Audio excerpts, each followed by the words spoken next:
It's never too early to ask the question, who is LSU targeting at quarterback for 2026? Let's talk about it. It's Locked on LSU. Let's go.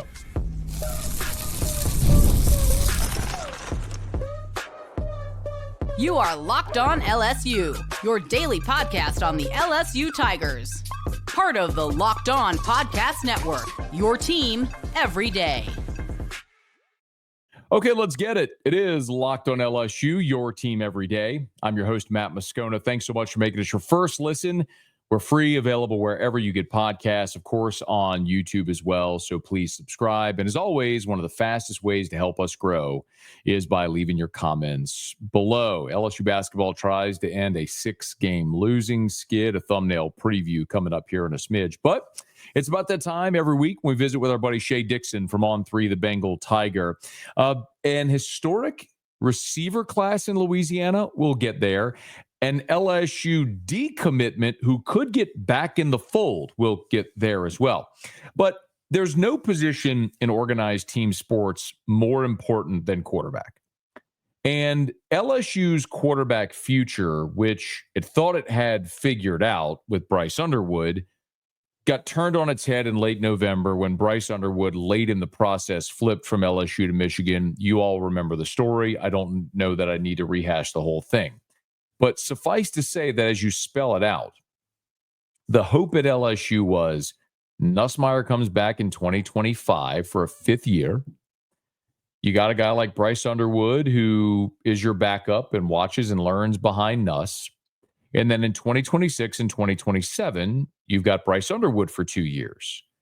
And then beyond that, you see where it may go. Of course, in the class of 2027, you've got a talent-rich quarterback crop in Louisiana, led by the number 1 player in the country for 2027, Elijah Haven, the quarterback out of Dunham in Baton Rouge. So that was the thought. Then you sign a guy like Haven in 2027. He sits behind Underwood for a year, and then 28, 29, it's Elijah Haven, and you're good. You're set at quarterback. That was the thought.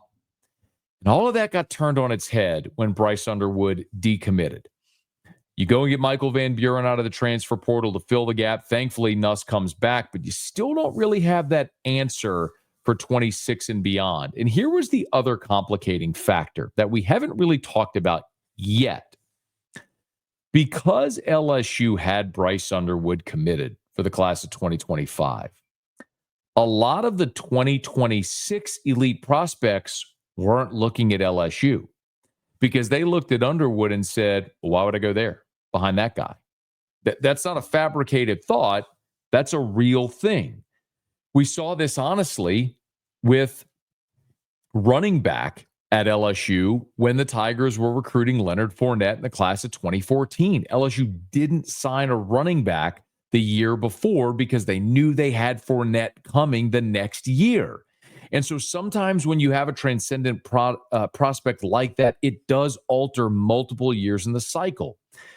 So because a lot of the elite 2026 guys weren't considering LSU, a lot of the elite 2026 guys are already committed elsewhere. Faison Brandon's committed to Tennessee.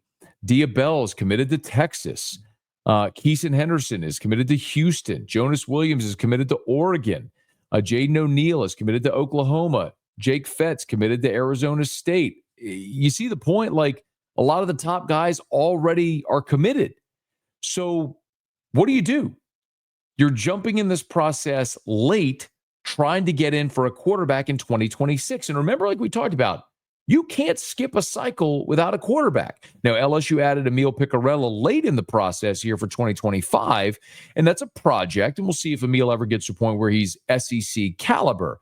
It's happened before, and it could happen. There was a guy at one point was a top 10 quarterback in the country for the class of 2025. But the bottom line is you got to add a quarterback in 2026. Nussmeier is going to be gone. So it's Van Buren, potentially Colin Hurley, Emil Picarella. Does one of those guys transfer? Who knows? But you got to be able to add a quarterback for 2026. And a lot of the top guys are already committed or are heavy leans. So you know what we did? We called on Shea Dixon from On 3, the Bengal Tiger, to sort through it because right now is a dead period. Of course, signing day was last Wednesday, although LSU didn't have anybody signed in the traditional February signing period. So because it's a dead period right now, we talked about this with Shea looking ahead. What does LSU do at quarterback for 2026? As usual, Shea had a very detailed answer. I mean, Joe Sloan had been recruiting all of these guys before, you talk to a couple of these guys who said, hey, look, since ninth grade, Joe Sloan was on me, when he got to LSU. So these guys are about to be seniors. So they've had offers out for a long time. And when Underwood was committed to all these, you sort of forgot about that. Everyone presumed, okay, they're not going to be able to get a top 5 or 10 quarterback the year after Underwood because he is this, number 1 overall 5-star plus prospect that Sure. Is going to be tough to follow, right? Well, when I was in New Orleans this past weekend, and a handful of guys that have LSU offers were there, and I'll use Jonas Williams for an example. This is a guy out of Illinois. He's the top 10 quarterback. He's committed to Oregon, but a lot of people don't think that sticks, and it's LSU and USC. Southern Cal, Lincoln Riley, and that staff would be the 2 teams he's really looking at, he said, if he were to move on from his Oregon commitment. And he talked about everything from Joe Sloan in that relationship starting in 9th grade to Underwood not going to LSU, which opened the door for this 2026 class of quarterbacks to say, hey, look, they just took a transfer instead of taking a guy like Underwood in that 2025 class and not signing any quarterback. So they see it kind of like the door opened a bit more for them, a little bit wider than maybe it would have been had Underwood stuck with it and signed with LSU and been on campus right now. So Williams is one to watch. I think over in Houston, Keyshawn Henderson's one to watch. He's committed to Houston right now, but he was down there this weekend. He's no doubt one of the top quarterbacks in the country. Diabell, they've been on out forever out of American Heritage, which they've landed guys out of Fort Lauderdale before, but he's committed to Texas right now. It's kind of a theme here. A lot of these guys are committed, so it's going to take a flip. But another I'd watch is Jake Fetty, who's a top 10 quarterback committed to Arizona State out of El Paso. He's skyrocketing up the rankings, and Sloan had offered him a while back. I think that he's one that kind of surges to the top of the kind of watch list moving forward because at this stage, and look, Bo Bentley out of Texas did get an offer, a 4-star, a couple of weeks back from Joe Sloan. But by and large, if they're going to get a big-time quarterback in this class, Matt, it's likely going to mean flipping him from somebody else. So we're on flip watch when it comes to quarterbacks this cycle, just given LSU kind of had to start kind of a little bit later than the others when Underwood left him at the altar, and you turn around and get after 2026. And a lot of these guys were already committed to schools. What's the other option, Shea? I think they're going to wind up actually probably getting a high end. I'd be very surprised if a top 10 quarterback didn't sign with LSU this class. I just think that's where they're at right now. There's nothing that's stopping it. I don't think Van Buren coming in as a guy who's already played a year is a big hurdle for anyone. Obviously, Nussmeyer's in his final year. We've already seen Ricky Collins enter the portal. You just don't know how the quarterback depth will look. So I think that someone's going to jump on this. Look, they're putting out the things that Joe Burrow and now Jaden Daniels have done for quarterbacks, and let alone been knowing, guys like Malik and Brian Thomas are just down there growing on trees that every 2 years they spit out these top 10 picks and 20 picks. That's what these quarterbacks have said. That's exactly what I'm looking for, somewhere where I can succeed and play at a high level, and you're in the SEC and you've got all the weapons on offense. And they just signed number 1 running back in Harlan Berry, 2 top 10 running backs. So this is an offense, I think, that has the attention of a lot of quarterbacks. Just now that Underwood's out of the picture, guys are starting to kind of really move forward and say, hey, look, I'm a bit more interested than I have been before. I think a few of the names that we need to start familiarizing ourselves with that Shea mentioned there. So Diabell is one of them. He's currently committed to Texas. He's out of Fort Lauderdale, 6'3", 190. He's the number 13 overall prospect in the country, the 4th best quarterback. Keyshawn Henderson, who Shea mentioned also, who is currently committed to the University of Houston, also is a guy that that LSU would certainly be targeting at this point as well for 2026. And then you heard him mention Jake Fetty as well. And we're talking about guys that are some of the top in the country. Diabell's the 4th best quarterback. Keyshawn Henderson is the 5th best quarterback, the number 15 overall prospect. Jonas Williams, who's committed to Oregon, is the number 63 national prospect, the 7th best quarterback, then Jake Fetty, who you heard Shea mention out of El Paso.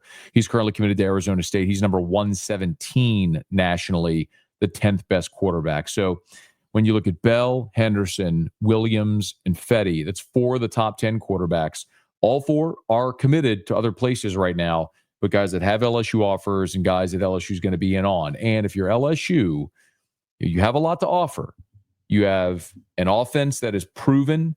It will feature a quarterback that will get you drafted highly, Joe Burrow, Jaden Daniels. We'll have you in the Heisman conversation. Burrow, Daniels win it. We'll see about Nuss this year.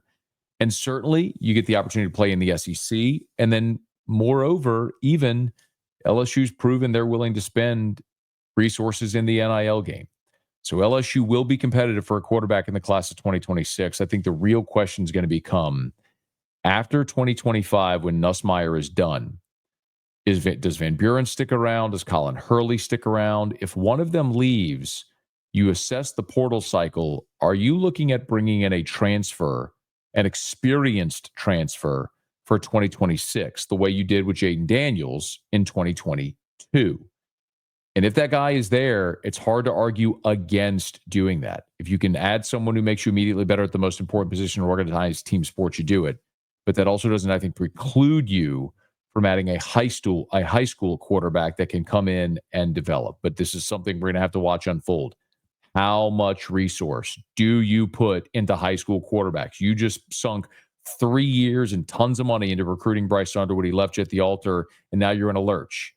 Do you go that path again, or you just continue tapping the portal for more experienced veteran guys? Jaden Daniels was a portal guy. Joe Burrow was a transfer. Danny Etling, Zach Mettenberger, transfers. Like, you're seeing the theme with where LSU has had success. Nussmeier is the outlier. Can you get these guys to stick around for 3 or 4 or 5 years?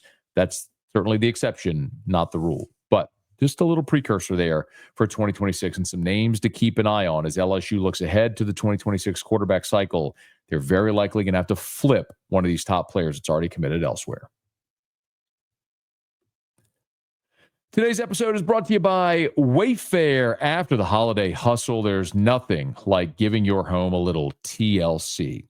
I always find that decluttering and refreshing my space helps me get back into a routine, clean out the closet, clean the office. If you're tidying up, cleaning out, or you just want to give your space a new look to start the new year, Wayfair has everything you need and all within your budget. I love Wayfair. I've been the buyer. My wife introduced it to me. The desk that I'm sitting at right now recording this podcast was Wayfair. The old desk I had in this office at my home was a Wayfair desk. We just hired, if you're familiar with our work at 104.5 ESPN Baton Rouge, we hired Rivers Huey.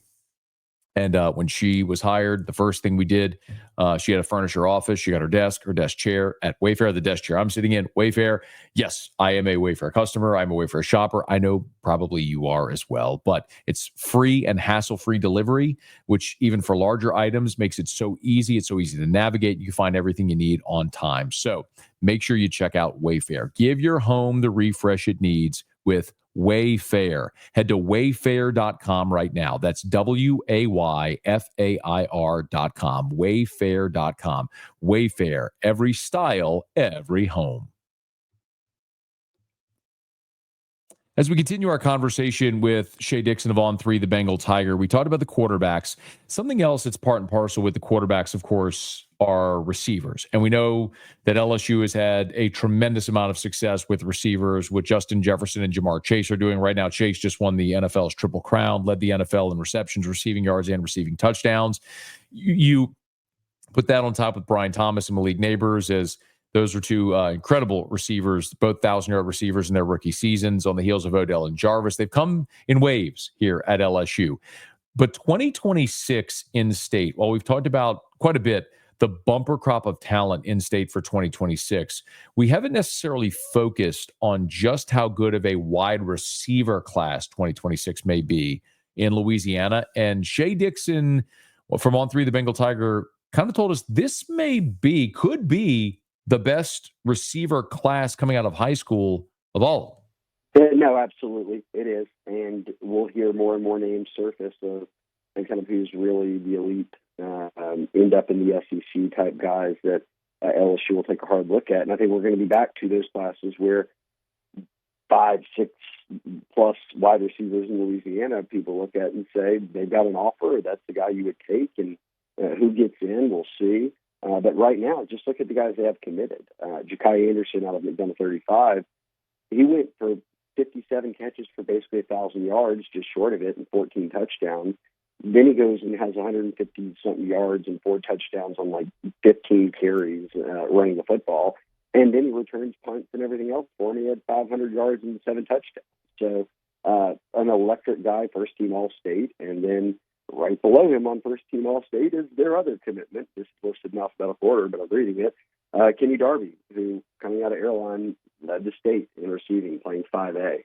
He had, I think, 100 catches, 1,800 yards, 24 touchdowns. And he's already said, hey, look, I'm shutting it down. I'm not entertaining anything else. I'm trying to be that next LSU great receiver. Destrehan's got Jabari Mack, a top 100 prospect, who is ranked as one of the top receivers in the country. So just here in Louisiana alone, you've got 3 guys who I think are probably all going to finish as top 10, 15 receivers in the country. And that's exactly what that group of, Hilton and Brian Thomas and Malik Neighbors all were like. It was all guys who were considered, high-end, top 20 type guys who come from Louisiana, and the hit rate on them is pretty good coming out of this state, whether they're highly rated or not. We've seen them go on and play in the pros. What's so interesting is the turnover that room is going to have after 2025, right? You lost your top 3 pass catchers, which is well documented. And Kyron Lacey was a guy who transferred in from ULL and stayed through his 5th season. CJ Daniels transferred in from Liberty. And then the other top pass catcher was, of course, Mason Taylor, who was here for 3 years as pass catching tight end. But you went and added, so you return Aaron Anderson, you return Xavier Thomas, you return Chris Hilton, 3 veterans, all from the state of Louisiana, by the way. Now Anderson and Xavier Thomas both started their careers at Alabama and Mississippi State, respectively, and came back. But Chris Hilton is from Zachary and has played his whole career here at LSU. But you've gone and added Nick Anderson from Oklahoma. You've added Berrien Brown from Kentucky as well. And all of those guys could be gone after this season. Very likely will be gone after 2025. And you've got some young guys at the receiver position that I think are really exciting. And, we may see Kyle Parker, who, when you had an injury to Chris Hilton early last year, Kyle Parker was a guy who took a spot until he had the elbow injury. Jelani Watkins can flat out fly. Same with Kylan Billiot. You get some young guys there who we're excited to see. Some guys, again, by the way, Watkins, as we mentioned, is from Laplace. Kylan Billiot is from Homa. And Kyle Parker's from Allen, Texas. So 2 of the 3 are from Louisiana. But those guys could step up and have their turn, or they could hit the transfer portal after next year because they're going to be buried again on the depth chart. But all that to say, you could have a whole nother complete turnover at receiver. It's part of the reason why we keep talking about 2025 is such an important year for Brian Kelly, because you went all in with the guys you had returning and then going in the portal. But the reality is similar to Ole Miss or Ohio State or Florida State a year ago. You're all in, but going all in means after this, it's all gone. Like you are remaking your roster at almost every position after this season. So you got to make it happen this year.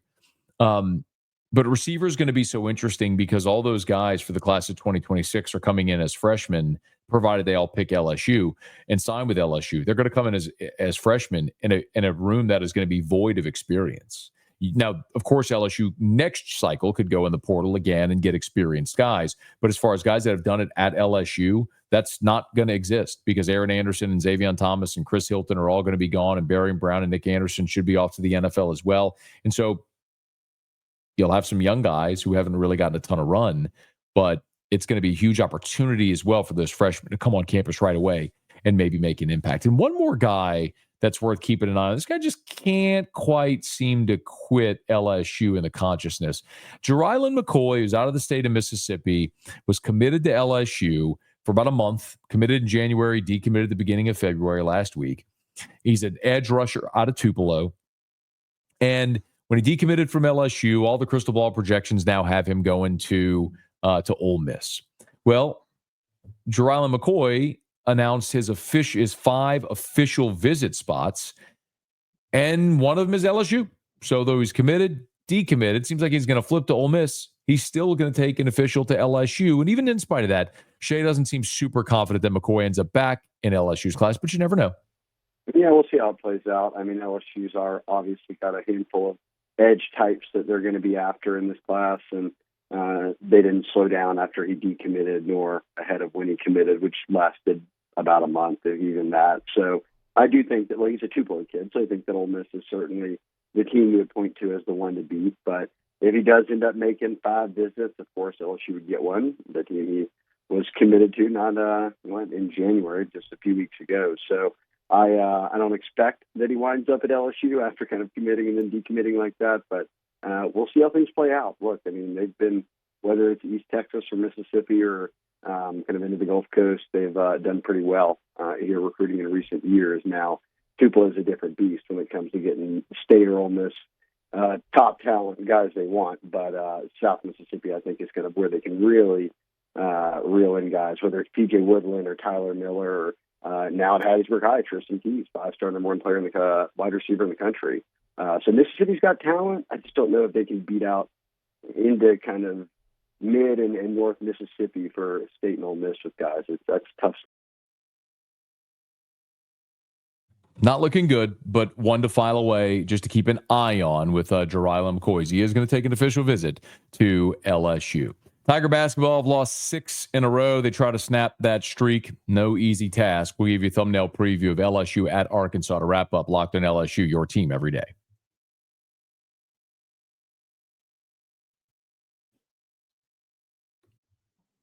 If you're an everydayer, and thank you for that, you caught earlier this week my feeling on Matt McMahon and whether or not he's on the hot seat and all that. If you missed it, I would recommend you go back and check it out. I don't need to bury the lead. My thesis is, if you've got $8.5 million to buy him out, why not just keep him and invest that money in the roster and let him actually go into a gunfight with a gun instead of going to a gunfight with a knife?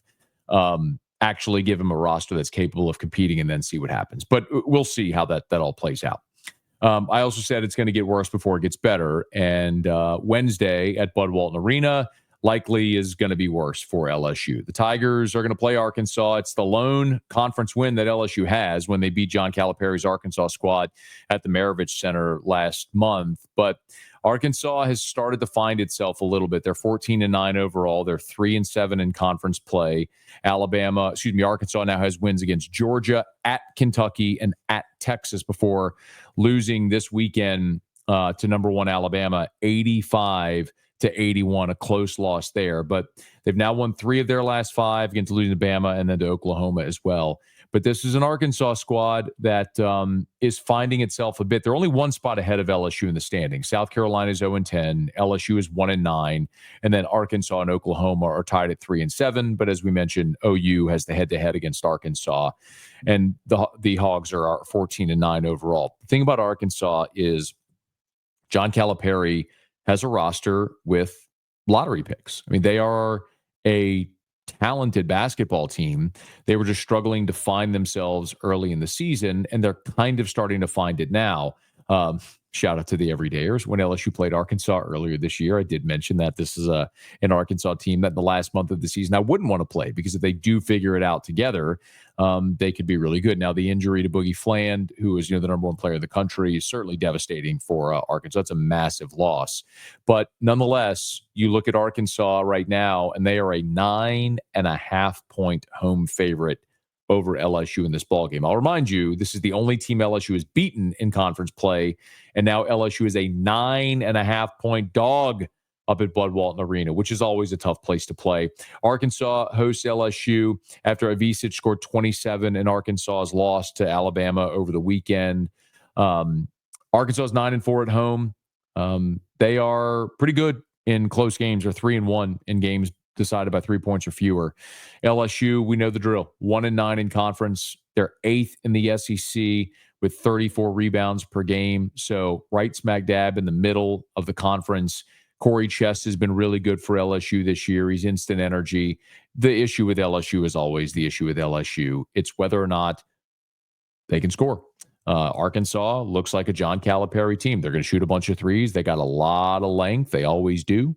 And, we'll see if this is a game where LSU might be able to get out there and make something happen.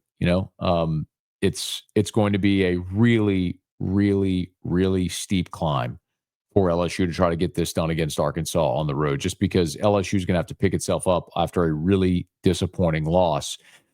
Cam Carter, we know what the what the punchline is for LSU.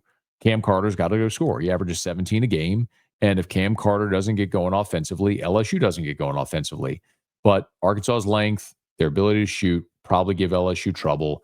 Both teams average 77 points a game on the number. Arkansas defensively about 3 points per game better than LSU. These teams statistically are very similar. LSU's at 45% from the floor. Arkansas is at 46. LSU 37 rebounds a game. Arkansas 35. Arkansas assists on 14 baskets. LSU 13. Both teams average 5 blocks, 7 steals. I mean, they are almost mirror images statistically. It's just that Arkansas has played better lately than LSU has, which is in the midst of a 6-game losing streak, and certainly has to go on the road to Bud Walton Arena against an Arkansas team that's probably going to be trying to fight its way here back toward the tournament bubble. That's probably a far cry for Arkansas at this point, but they're 3-7 in the league. And they'll have an opportunity if they can get hot. And Arkansas does have winnable games ahead, which is the antithesis of what we talked about with LSU's schedule. I mean, Arkansas gets LSU, then they got A&M, Auburn, Mizzou, but their finish is very manageable. Texas, South Carolina, Vanderbilt, and then Mississippi State. Only state of those teams is ranked. So Arkansas very much has a shot to get towards 7-8 conference wins and play itself toward the bubble going in the SEC tournament, whereas LSU is going to finish the regular season with 5 ranked teams. I don't see LSU winning any of those games, and I don't see the Tigers winning at Bud Walton Arena on Wednesday. Like I said, it's going to get worse before it gets better, and the gets better isn't this year. It's going to be next year. I think he can beat South Carolina at home next week. That's probably the only game left on the schedule. I think LSU can maybe scribble a W. We'll see if they can get it, but don't know that's going to happen on Wednesday night at Bud Walton Arena. Of course, we'll recap it here like we do every single day, talk everything LSU. Thanks so much for making this your first listen. Now for your second listen, how about you go check out Locked On SEC with our guy, Chris Gordy. Hey, if you're on podcast, please subscribe on your favorite podcast app. Rate us, leave a review. If you're on YouTube, smash that like button, subscribe to the channel, hit the bell so you're notified whenever we post a new video. And as always, one of the fastest ways to help us grow is by leaving your comments below. So thank you for that. And as always, let a friend know if they love the Tigers. We got you here every single day for Locked On LSU, your team every day.